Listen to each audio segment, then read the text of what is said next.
अस्सलामुअलैकुम वीवर्स, उम्मीद करती हूँ आप सब ठीक ठाक होंगे। आज मैं आपके लिए लाई हूँ मज़ेदार सी रेसिपी। ये है शकरकंदी और ये विंटर स्पेशल रेसिपी है। शकरकंदी वैसे आप गर्मियों में भी खा सकते हैं, सर्दियों में भी, लेकिन ज़्यादातर जो है लोग इसे सर्दियों में खाते हैं। और ये बहुत ही ज़्यादा अच्छी होती है, ये मीठी सी होती है, लेकिन अगर आप इसका कॉम्बो किसी खट्टी मीठी चीज़ के साथ बना के खाते हैं तो आपको ये और भी ज़्यादा अच्छी लगती है। कुछ जो होती हैं शकरकंदियाँ वो छोटी होती हैं, कुछ बड़ी होती हैं, और जो छोटी होती हैं उनके अंदर जड़ें बहुत ज़्यादा होती हैं। तो आप कोशिश किया करें बड़ी और मोटी जो है शकरकंदी का इस्तेमाल करें। तो मैं आपको बताने जा रही हूँ ये मुकम्मल रेसिपी। आपसे मेरी यही गुजारिश है कि आपने इसको स्किप नहीं करना, आपने इसके तमाम स्टेप्स को देखना है और उसे फॉलो करना है, तभी जाके आपकी ऐसी रेसिपी बनेगी और आपको भी बहुत ज़्यादा मज़ा आएगा।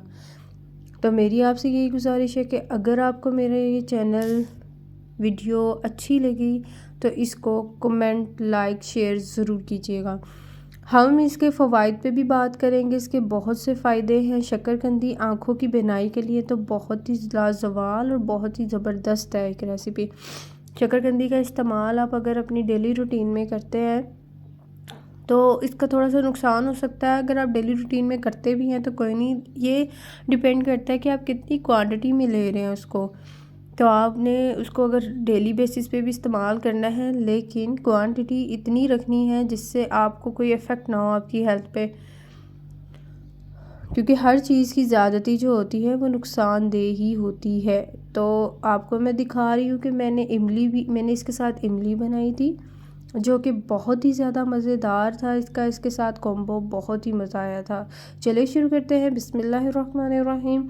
ये है मेरे पास 1 किलो शकरकंदी, और अब मैं सबसे पहले आपको साफ़ करने का तरीका बताऊंगी। मैंने धो के रख ली है। मैंने साइडों से सबसे पहले इसको काटना है इस तरह से, और अब मैं आपको दूसरी भी काट के बताऊंगी। इसी तरह से हमने 1 बाय 1 करके इन सब की कटिंग कर लेनी है अच्छे से, ताकि जो है ये मतलब कि अच्छे से और जल्दी से गल जाए। इसका मकसद ज़्यादातर यही होता है साइडों से काटने का। इसके बहुत से फ़वाइद हैं माशाल्लाह से, कितना खूबसूरत कलर है इसका। इसी तरह के आपने भी शकरकंदी लेनी है। इससे पतली लेंगे तो उसके अंदर बेशुमार जड़ें आएंगी, जिसकी वजह से वो आपके गले में अटकेंगी और फिर आपका खाने का दिल नहीं करेगा। आप कहेंगे कि इसके अंदर जड़ें ही बेशुमार है। तो ये आप पे डिपेंड करता है कि आप जड़ों के बगैर वाली लेते हैं या जड़ वाली लेते हैं। मैंने आपको बता दिया है कि जो है जड़ के बगैर वो इस तरह की होगी, जिस तरह से मैं आपको दिखा रही हूँ। थोड़ी सी मोटी सी है ये, इतनी पतली नहीं है। जो इससे पतली होती है ना वो बहुत ज़्यादा जड़ों वाली होती है और वो खाई भी नहीं जाती, इसलिए आपने इस चीज़ का ख़ास तौर पे ख्याल रखना है। अब हम ले रहे हैं पैन और उसके अंदर हम ये तमाम शकरकंदियों को रख रहे हैं, और इसके अंदर हम डाल देंगे 1 गिलास पानी, उससे ज़्यादा नहीं, सिर्फ इसके पैंदे तक पानी रहे, उससे ऊपर बिल्कुल भी शकरकंदियों को पानी कवर नहीं करेगा।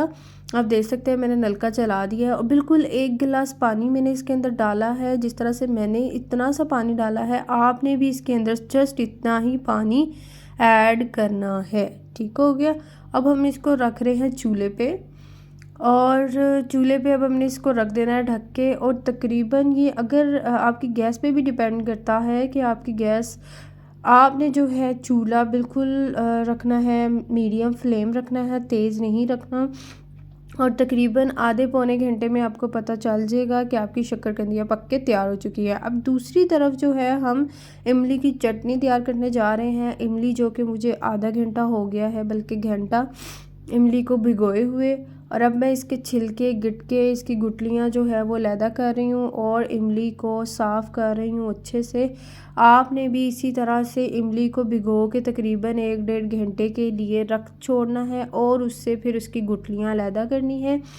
और फिर उसको आपने जो है वो छान के, इसी तरह से जिस तरह से मैं बिल्कुल इसको कर रही हूँ उसी तरह से आपने करना है। और फिर अब आपने इसको क्या करना है, एक पैन में ले लेना है, और यही जो हमने पेस्ट इसका बनाया है, इसकी गुठलियाँ निकाल के समेत आपने इसका पानी और वो चीज़ें जो है उसका कवर जो है इमलियों का, उसके साथ आपने 1 गिलास इसके अंदर पानी ऐड कर देना है। और अब हम इसको जो है इसके अंदर कुछ मसाले जात ऐड करेंगे, वो मैं आपको दिखा देती हूँ। कि हमने कितना और कौन कौन सी क्या चीज़ें इस्तेमाल की हैं। तो मैं आपको दिखाना चाह रही हूँ। मेरे पास है दालचीनी और दालचीनी है, मेरे पास ज़ीरा है, चीनी है, नमक है। ये मैंने सब 1 टेबलस्पून लिए हैं। तो ये आज 4 चीज़ें इस्तेमाल कर लें और आप देखें आपकी खट्टी मीठी चटनी इमली की क्या कमाल दिखाएगी और क्या कॉम्बो बनेगा इन दोनों का आपस में। तो आपने ये ज़रूर ट्राई करना है और मुझे कमेंट सेक्शन में रहेगा आपका इंतज़ार। तो आपने मुझे ज़रूर बताना है कि आपको ये रेसिपी कैसी लगी और आपने बना के इसे ज़रूर ट्राई करना है। तो अब कुछ बात हो जाए शक्करकंदी के फ़वाइद पे, जो कि शक्करकंदी बहुत ही ज़्यादा मुफीद है। तो ये देख सकते हैं आप, इमली की जो हमने ऊपर पानी डाल के रखा था उसको उबाल आ चुका है। जब तक ये खुद खुश्क नहीं होती तब तक ये इमली की चटनी तैयार नहीं हो जाती, जब तक ये उबल उबल के थिक सा पेस्ट नहीं बन जाता। अभी तो ये बहुत पतला है और अभी ये बन रहा है। तकरीबन 1 घंटे के बाद तकरीबन जो है ये थिक पेस्ट बन के तैयार हो जाएगा। तो अब मैं आपको शक्करकंदी के कुछ फ़वाइद बताने जा रही हूँ। शक्करकंदी में ग्लूकोज, विटामिन ए, बी, ई और सी पाए जाते हैं। शक्करकंदी जो है दिमाग के लिए बहुत फ़ायदेमंद है, जिस्म को फरबा करती है। शक्करकंदी तस्कील और देर हज़म है, ठीक है। और शहद के साथ अगर आप इसको इस्तेमाल करते हैं शक्करकंदी को, तो ये जो इनकी तमाम खुसूसियात मैंने आपको बताई हैं ये ख़त्म हो जाती हैं। और ये जरियान में बेहद मुफीद है, काबिज़ है। मतलब कि अगर आप इसको ज़्यादा इस्तेमाल करेंगे, ज़्यादा खाना, तो ये नुकसानदेह भी हो सकती है। तो इसलिए आपने जो है इस चीज़ का ख्याल रखना है कि आपने इसे ज़्यादा नहीं खाना। तो आपको मैं दिखाने जा रही हूँ कि तकरीबन मुझे घंटा हो चुका है और ये बिल्कुल पक के तैयार हो चुकी है। और आप देख सकते हैं माशाल्लाह से बहुत ही अच्छी गल चुकी है। और अब मैंने इसके छिलके उतार चुकी हूँ मैं इसके। और अब हम इसकी कर रहे हैं कटिंग अच्छी सी। आपको जिस तरह से भी कटिंग पसंद है आप उस तरह से इसकी कटिंग कर सकते हैं और इसको अपनी पसंद की कटिंग में काट के खा सकते हैं। तो मैं आपको फिर से याद दहानी करा लूँ कि ये आँखों की बिनाई के लिए तो एक ज़बरदस्त टोटका है। आप इसे खाएं अपने बच्चों को जिनकी नज़रें कमज़ोर हैं, ये जो बुज़ुर्ग हज़रात हैं उनको देखना कम हो जाता है शुरू से, यानी कि जैसे जैसे उनका बुढ़ापा करीब आता जाता है उनकी देखने की जो सलाहियत है वो कम होती जाती है। तो आप उनको जो है ये आज़मूदा नुस्खा उन पे आज़मा सकते हैं और उन्हें बता सकते हैं, खिला सकते हैं। इंशाअल्लाह अज़्ज़ व जल उनकी जो आँखों की बिनाई का मसला है वो जल्द ही हल हो जाएगा। तो इसी तरह से अल्लाह ताला की बेशुमार नेमतें हैं जिनमें हमारे लिए बहुत ही ज़्यादा फ़ायदा है। अल्लाह ताला ने हम अपने बंदों के लिए ही सब कुछ ये बनाया है और हमें ये चीज़ें खा के अल्लाह का शुक्र अदा करना चाहिए और अल्लाह की नेमतों का अच्छे से और सही से इस्तेमाल करके अल्लाह का शुक्र बजा लाना चाहिए।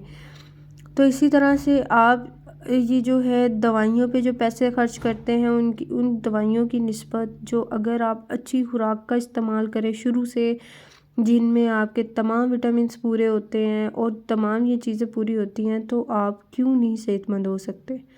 तो ये है मेरे पास इमली की चटनी पक के तैयार हो गई थी। आप देख सकते हैं बिल्कुल थिक सा पेस्ट बन गया। 1 घंटा तो मुझे लगा था इमली की तैयार करने में चटनी।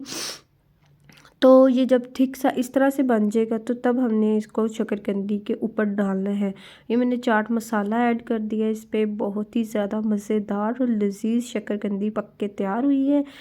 तो मेरी आपसे रिक्वेस्ट है कि अगर आपको ये मेरी वीडियो अच्छी लगी इसे लाइक शेयर सब्सक्राइब ज़रूर कीजिएगा और मेरे तमाम वीडियोज़ को देखा करें। नेक्स्ट वीडियो तक के लिए अल्लाह हाफिज़।